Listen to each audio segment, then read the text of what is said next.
دین میں وجوب صلاۃ،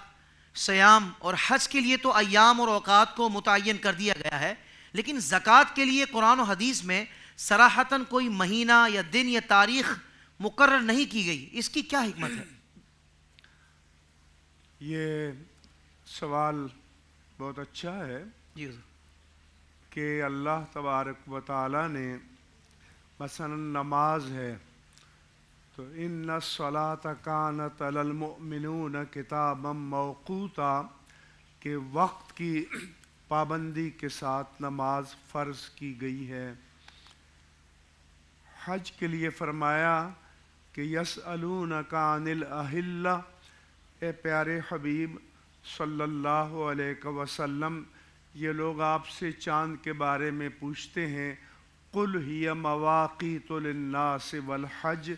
آپ بتا دیں کہ یہ لوگوں کے لیے وقت اور زمانے کو پہچاننے کا ایک ذریعہ ہیں اور ایام حج کے تعین کے لیے نماز کے اوقات متعین ہیں، حج کے تاریخ متعین ہے، لیکن زکوٰۃ کے لیے کوئی خاص مہینہ یا دن یا تاریخ مقرر نہیں ہے، کیونکہ زکوٰۃ کا تعلق جو مالدار بندہ ہے اس کے احوال کے ساتھ ہے۔ صحیح۔ اور بندوں کے احوال مختلف ہوتے ہیں، لہٰذا عاقل و بالغ ہونے کے بعد جب کوئی بندہ پہلی مرتبہ کم از کم نصاب کا مالک بنا تو وہ صاحب نصاب کہلاتا ہے، اور نفس وجوب زکوٰۃ کا حکم اس کی طرف متوجہ ہو جاتا ہے۔ لیکن قمری سال کے اعتبار سے، کیونکہ زکوٰۃ کے وجوب کے لیے شمسی سال کا اعتبار نہیں ہے، قمری سال کا اعتبار ہے، لہذا آئندہ سال قمری سال کو جب اس مہینے کی وہ تاریخ آ جائے تو اس پر زکوٰۃ کا ادا کرنا یہ واجب ہو جائے گا۔ اس لیے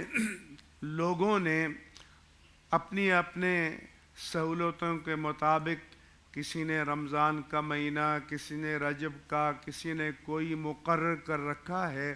لیکن حقیقت یہ ہے کہ ہر بندہ مومن کے لیے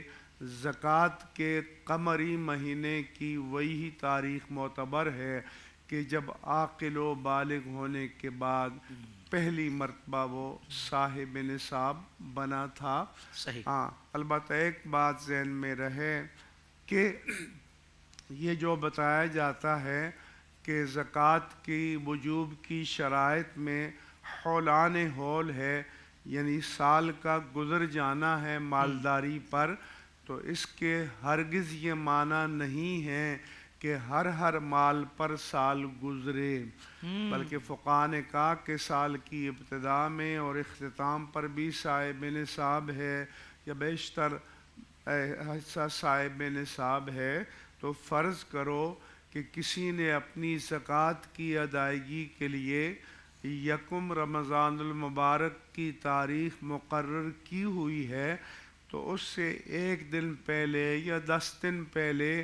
بھی جو پیسہ آئے گا اس سب کی زکوٰۃ اس کو ادا کرنی ہوگی۔ کیونکہ یہ جو لوگ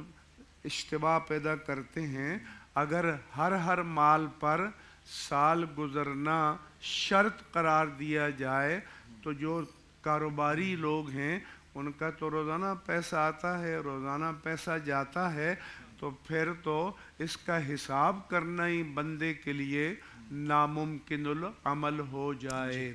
لہذا ہر مسلمان کو چاہیے کہ جب اللہ تبارک و تعالیٰ نے زندگی میں پہلی بار عاقل و بالغ ہونے کے بعد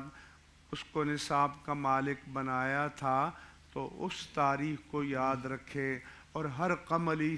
سال کو اس تاریخ کو اپنی زکوٰۃ ادا کر دیا کرے، کیونکہ یہ بندے اور رب کے درمیان معاملہ ہے۔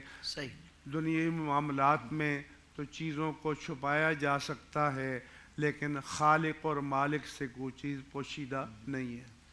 بالکل صحیح، سبحان اللہ سبحان اللہ۔ زندگی کے تمام شعبوں میں دینی رہنمائی حاصل کرنے اور آخرت کو بہتر کرنے کے لیے ہمارے YouTube channel Islamic digital studio کو سبسکرائب کر لیں اور بیل آئیکن بھی پریس کر لیں۔ قرآن سے بھی ملاتا ہے ہمارا